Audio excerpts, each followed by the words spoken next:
qu'on est la meilleure tribune du championnat. Mais oui, je veux dire qu'on est la meilleure tribune du championnat.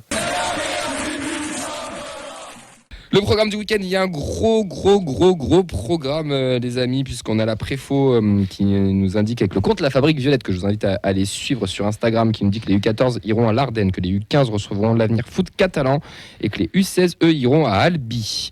Ensuite, on a un énorme programme. On va commencer avec la N2, Vincent. Ouais, reprise championnat avec la réception d'Alès sur le terrain annexe du Stadium. Coup d'envoi donc à 18h ce samedi. On est dernier et eux sont 11e. Les U19, c'est le tour de Gambardella. C'est la Coupe Gambardella qui est de retour et c'est une réception de Bastia dimanche à 11h sur les annexes du Stadium. Venez encourager nos pitchouns pour qu'ils puissent aller le plus loin possible dans cette Coupe Gambardella. C'est Stadium du coup ? Parce que j'avais vu moi la ramée. C'est Merde. Ah, je sais pas si peut-être à revérifier. Moi, sur le site de FFF, il y a marqué les annexes du Stadium. Après, le site de FFF est aussi fiable que Fred quand il lance des jingles. Il y a Squeak09 en commentaire. Lui a prévu un grand chelem samedi dimanche. Il se fait 5-6 matchs du test. Ouais, il va nous dire où c'est, t'inquiète pas. C'est vrai. Les U17. Ouais, les U17, pardon, ils joueront leur match en retard contre Rodez. Ça sera à Aunay-le-Château. Ça sera samedi à 14h30. Nous sommes 13e. Ils sont 12e avec un point d'avance.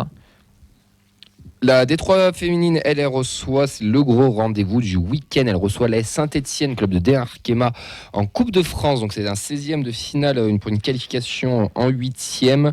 Les Stéphanoises, elles sont 8e de D1, sont montées la saison précédente. Il y a un coup à faire pour les filles. Ça va malheureusement, je dis malheureusement parce que du coup on ne pourra pas y être, mais ça sera à 14h ce dimanche sur le terrain d'honneur des annexes du Stadium. Il faudra vraiment sortir quand même un gros match, mais je sais pas, j'ai envie d'y croire. Je sens qu'elles vont le faire et qu'elles peuvent le faire. Surtout l'année dernière, on avait vu cette équipe stéphanoise venir au Stadium. C'était pas si impressionnant que ça non plus, et peut-être qu'elles se sont sûrement renforcées, mais nous aussi, on est sur une belle dynamique. On peut aller chercher quelque chose, non ? Ouais, c'est important ce que tu dis là sur la dynamique, sur la reprise. On finit bien, on a bien fini l'hiver. On a passé des tours de coupe assez facilement. Saint-Etienne, c'est un peu plus compliqué en D1, c'est sûr, c'est pas le même niveau, mais bon, ça peut compter. Puis en plus, à la maison, il y aura forcément un peu plus de monde aussi. Ouais. Ça peut jouer. Il faut qu'il y ait du monde qui aille les voir. Vous pouvez au moins venir voir la première mi-temps déjà à 14h. Vous y croyez, les gars, à la qualif ou pas ? Rémi ou Sacha ? Après, on leur souhaite. Après, si la logique est respectée, ça devrait s'arrêter là, mais on ne sait jamais. Mais je trouve la magie de la coupe. Saint-Étienne, c'est abordable, je trouve. Tu vois, pour une D1. Ouais, on aurait tort de ne pas y croire. Tu l'as dit, elles ont la dynamique. C'est un groupe qui travaille. On le voit chaque semaine dans la feuille de match. Ouais. Et Saint-Etienne, c'est pas non plus le plus gros morceau. Faudra être sérieux et j'ai envie de dire, on va gagner. On aura le retour de match, bien sûr, avec Antoine Gérard mardi par vocal. On leur souhaite à toutes les filles et au coach et tout le staff un très bon match et on espère qu'ils vont nous ramener la qualification, surtout qu'ils sont à domicile et ça peut être aussi le petit facteur qui fait la différence. La R1, qu'est-ce qu'elle fait ? La R1, c'est la reprise de championnat donc en R1 Occitanie, réception du leader. Donc la réserve du MHSC, ce sera samedi à 20h sur l'annexe Bristaton. Les U19, quant à la reprise du championnat en excellence, ça sera la semaine prochaine. Et j'ai la précision du coup de Squeak09, c'est bel et bien à la ramée, le match de Gambardella. Merci, le site de la FFF. On a des internationaux, mais chez les filles, cette fois-ci, parce que Prune Roulant et Mimiti Bironien sont convoqués pour la première fois en équipe de France U17 pour un rassemblement du 22 au 24 janvier. Donc, belle récompense pour elle après leur début très réussi en U19 national. Bironien, c'est celle qui plante but sur but alors qu'elle a 3 ans de moins que les autres. Oui. Donc, elle est très, très prometteuse et c'est là qu'on se rend compte qu'elles sont que U17, quoi, en fait. Oui. Tu vois, on les voit chaque semaine revenir sur les résumés de matchs U19 et là, tu ressens qu'on convoque U17. Ouais. Donc, on a quand même un avenir qui est plutôt intéressant côté filles. Exactement. On rappelle qu'elles joueront la phase excellence. Info billetterie. On va parler de Benfica Toulouse. Fred, il s'est rapproché du micro. Il va nous lancer un jingle, on n'est pas prêt. Il n'y en a pas encore, Fred, il n'y en a pas encore. Si, il y a jingle Europa League. Info billetterie Benfica TFC, donc qui sera couvert de Benfica et au Danube. Il y aura plusieurs teams. Ouverture de la billetterie donc ce jeudi 18 janvier à midi, entièrement dédié aux abonnés. Donc 3250 places à 40 €. Alors, apparemment, d'après le club, ça serait... En gros, ils se sont mis d'accord avec le Benfica. C'est Benfica qui ne voulait pas descendre les prix. Et du coup, ils appliqueront le même tarif au match retour. 40 balles pour la place de Benfica. Là, pour le coup, je trouve que ça fait un petit peu chéros pour un parquage. Mais bon, on ira quand même, j'ai envie de dire. Mais là, pour le coup, ça fait un peu cher. Donc, comment c'est décortiqué? 3150 places, 1000 places pour les groupes de supporters, 2000 pour les abonnés de cette saison, 150 pour les joueurs et 100 de réserve. Réserve, on entend partenaire ou... Non, ils ont vraiment mis réserve, donc ok. ça peut être réutilisé en fonction, en ajustement. Et pareil, si jamais, c'est un peu comme pour les, comment on appelle ça, pour les phases au stadium, c'est-à-dire quand une catégorie et il reste encore des places, ils peuvent en donner pour une catégorie s'il y a de la Oui. demande. Très belle transition d'ailleurs, parce que la phase 1 est toujours ouverte pour les abonnés Ligue 1, Ligue Europa pour le match cette fois-ci à domicile, donc le Toulouse-Benfica. La phase 2, elle, débutera juste après. Messieurs, 40 € pour la Benfica. Déjà, est-ce que vous allez, Rémi, tu vas à Benfica ou pas? Non. Sacha? Non, je passe mon tour aussi. Ce sera la team Danu. Ouais, ben, très bonne option. 40 €, ça vous choque ou pas forcément? Pour le Danube, c'est un peu cher quand même. Mais À ce prix-là, j'espère qu'on a un striptease, quoi. Bah, on te dira avec Fred. Après Fred à 3 grammes, il peut faire un striptease en plus. Possible. Non, mais je vais redire ce que j'ai dit la semaine dernière, c'est-à-dire que on est effectivement sur sur un produit spectacle là. Donc Ouais. là après derrière, j'ai tendance à croire ce qu'a dit le TFC. Le Benfica a voulu mettre cette tarification là, c'est qu'ils ont bon espoir de faire. Alors je sais plus quelle est l'affluence totale de ce stade, hein, mais ils ont. Le parkage c'est 5%, donc si on est à 3250 places en parkage, on doit être On est je sais sur pas, des 60, ouais, je pense. 67, Ouais, à peu près, ce genre ouais. de choses-là. Mais oui, après, non, ce qui est plus surprenant, du coup, c'est rigolo parce que ça va coûter plus cher aux supporters adverses qu'à nous-mêmes, du coup, le match retour. C'est une politique un peu bizarre, on en avait parlé. Moi, je pensais qu'on s'entendait entre les clubs, mais là, pour le coup, chacun a fait un peu de son côté et a dû s'adapter en fonction. Il n'y a pas eu d'entente pour le coup. Ouais. Bah, moi, c'est ce que j'allais dire en fait, parce que 40 €, ça me semble cher, mais surtout que si tu prends le recul et que tu te dis que en parkage, les visiteurs vont payer plus cher que nous au stadium, il y a un problème quelque part. Et surtout quand tu vois les efforts qui ont été faits sur la phase de groupe, le groupe du TEF, on avait quand même des prix abordables alors qu'il y avait des équipes. Alors, de mémoire, 25 ou 20 € les places en parkage. C'est Il y avait une entente commune entre presque les divisé quatre par clubs. deux là, donc Ouais. c'est quand même dommage. Fred, toi qui vas 40 €. Moi, j'avoue, quand j'ai vu le prix, ça m'a un peu fait. Je m'attendais à 30.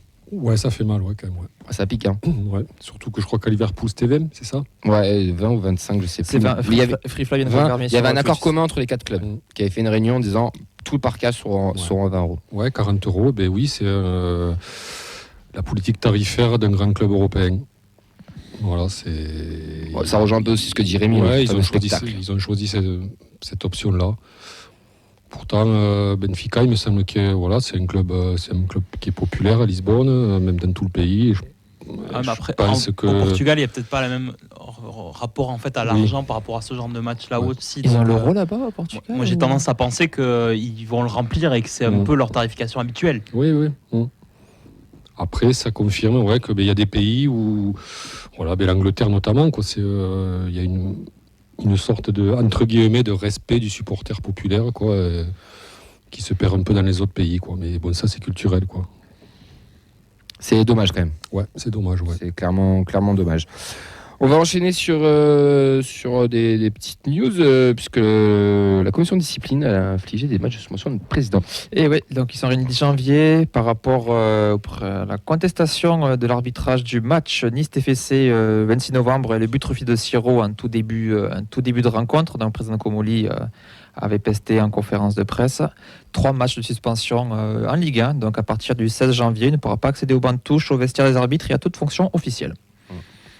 C'est dans le dernier du temps, quoi, quand on voit Franquès qui prend 4 matchs Pour un c'est honteux. pour un c'est honteux. Ouais, c'est... Puis il est coutumier du fait, notre Oui, il avait président, dit. il les enchaîne un petit peu. Donc, puis voilà, c'est un peu dans l'air du temps, mais c'est vrai que là, le fait de lire ça, je repense à l'action et bon, ça aurait pu changer le match.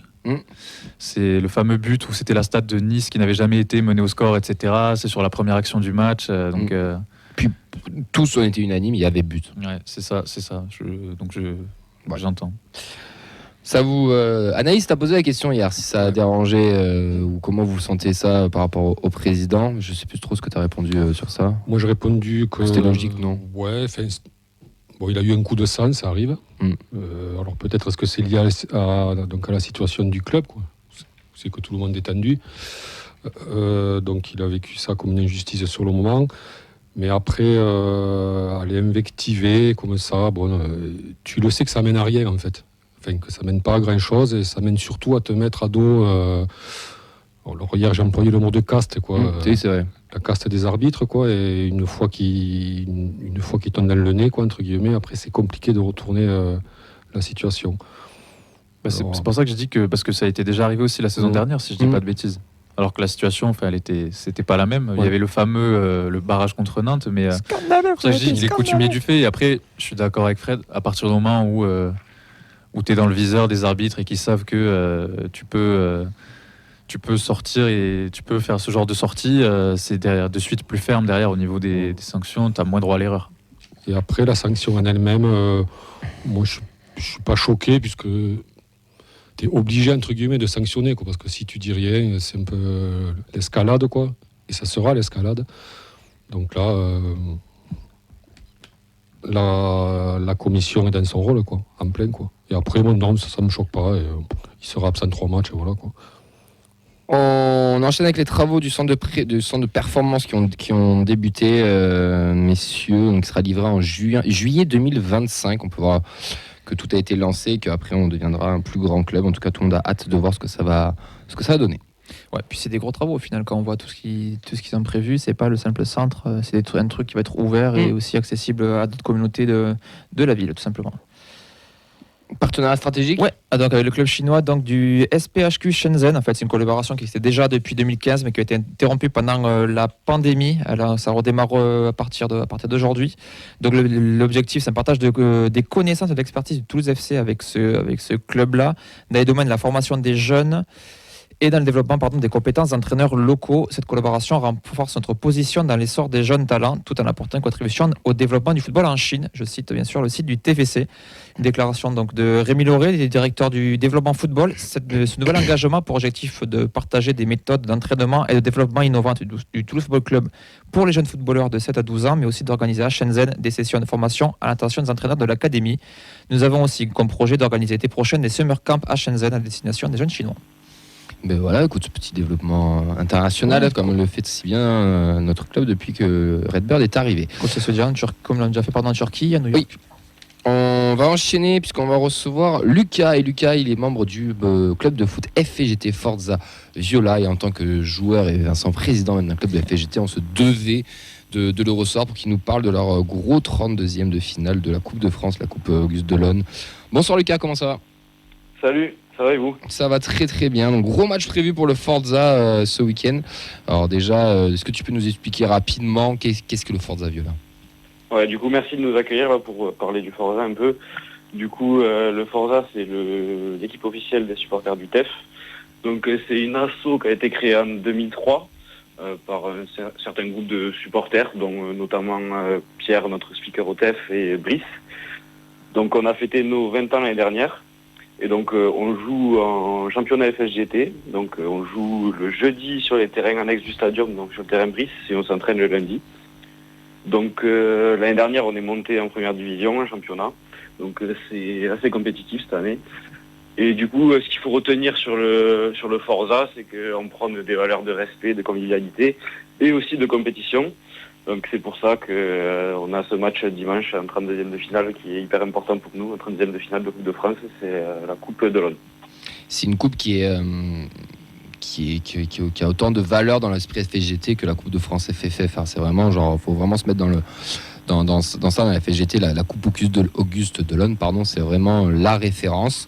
Cette équipe marseillaise qui est le CACP 13, qu'est-ce que ça vaut Est-ce que tu as un peu de renseignements sur eux ou pas? Alors, on a essayé de se renseigner, mais c'est vrai que bon, le championnat FSGT, c'est une ligue qui n'est pas très très populaire, donc les infos, on en a très peu. On sait qu'ils sont en 5e division dans leur FSGT chez eux, mais après, à part ça, on n'en sait pas plus, donc ça va être la découverte ce week-end. Est-ce que vous avez demandé des petits tips à Passeport aussi, qui est une équipe de chez nous qui a fait 2-3 parcours? Ouais, on aurait pu, mais c'est vrai qu'on l'a pas fait, mais c'est vrai qu'on aurait pu. Est-ce que vous avez vos chances du coup pour dimanche? Bah oui, on y croit, on a toutes nos chances. Après, c'est pour ça, il va falloir venir nous supporter. Nous, on y croit. Le Forza n'est jamais allé en 16e. Et c'est, comme tu le disais, c'est hyper important pour nous de la Coupe de France. C'est qu'on a vu le parcours du TEF l'année dernière. Ça nous donne encore plus envie d'aller loin de nous. Tu m'étonnes. Donc c'est hyper important. On pense avoir nos chances cette année. Et du coup, il faut venir nous supporter si vous êtes là. Ça se passe à 15h, c'est au stade Struxiano. Est-ce que c'est où celui-là? Je ne l'ai pas du tout. C'est à Là. Montaudran, Ah oui, Montaudran. exact. Au port du périph. c'est ça. Donc à partir de 15h, alors oui, il y a Metz TFC en même temps, mais un petit portable et sur le banc de touche ou dans les tribunes et on peut faire, À la Séville. on peut faire le doublé à la Séville en effet. Est-ce que au Forza, le groupe, il est comment? Il y a des blessés, tout le monde est dispo ou il va manquer quelques joueurs? Alors, on a eu des pépins à l'entraînement hier, mais a priori, ça va mieux. Donc, le groupe est complet. Et on a notre attaquant phare et président Guigui qui est là. Donc, c'est sûr qu'on peut faire quelque chose. C'est un objectif pour vous la Delon ou pas? Ouais, c'est un objectif, sachant que si on passe en 16e, on risque de se déplacer. Mais c'est sûr qu'on se déplace. Donc, ça peut être Marseille, Paris, Saint-Etienne. Et en tant que supporter et en tant que joueur, on sait que les déplacements, c'est des moments hyper conviviaux et sympas. Donc on a envie d'en faire profiter le Forza. Donc c'est Et en championnat, ça se passe comment pour vous en ce moment? Alors en championnat, c'est assez compliqué. Ça se rapproche un peu du TEF cette saison. Donc, comme je le disais, on est monté l'année dernière. Ouais. Et là, le début de saison, il est assez compliqué. On est avant-dernier. On a fait une victoire et le reste des nuls et des défaites. Mais Le voilà, niveau du est coup, la compliqué, Coupe non? Enfin, il y a un écart entre la D2 et la D1. Ouais. Et du coup, la Coupe de France, on espère que c'est quelque chose qui va nous faire remonter la pente, quoi. Ben ouais. Bon, on vous le souhaite, en tout cas on espère, on va croiser fort les doigts pour vous. Donc c'est à 15h au stade de Struxiano à côté de Montaudran. Vincent, toi, la FGT ça te parle, la Delon ça te parle. Ouais.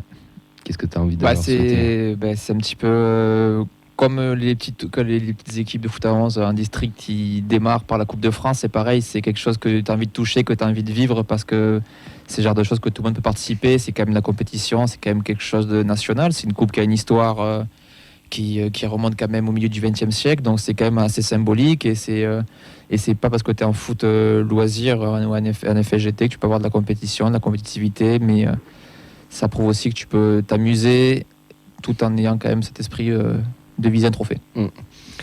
Mais rendez-vous 15h, on repartagera bien sûr tout ça. On espère que vous allez vous qualifier. On est de tout cœur avec vous. On fera on donnera le résultat mardi aussi dans l'émission. Lucas, en tout cas, bonne chance, bon match. Merci à vous en tout cas de nous avoir reçus et on croise les doigts aussi. Rendez-vous en 16e. Ça marche. Profitez bien. Ciao Lucas et bon Merci match beaucoup. pour dimanche. À plus. Ciao. Du coup, Lucas, c'était Lucas du Forza Viola. On vous le répète, ils seront au stade sur... Struxiano. Merci. À 15h, donc on peut faire le doublé, petit portable, Amazon Prime, et on regarde le Forza et tout se passera bien. Pour ça, allez les encourager. En plus, vous verrez, dans mon FGT, c'est chouette. Déjà. Quand même, il y a 2 arbitres aussi. Normalement, la FGT, il y a deux Ouais, arbitres. c'est ça, au C'est foot à 11, ouais. C'est ça, chacun milieu de terrain. Et pour ceux qui connaissent pas la FGT, je vous conseille le très bon film Amateur qui a été réalisé par nos amis de Passeport. D'ailleurs, on y avait commenté un quart de finale d'Auguste Dont. C'est une équipe marseillaise aussi où ils avaient perdu 2-0. Ouais, les Celtic Irish, quelque chose Ouais, comme exactement, ouais, mais qui était déjà Oui, qui avait vainqueur pas mal de de l'Europe, ouais, c'est qui avait fort, un beau palmarès. ça. Ça On joue va- au Marseillais.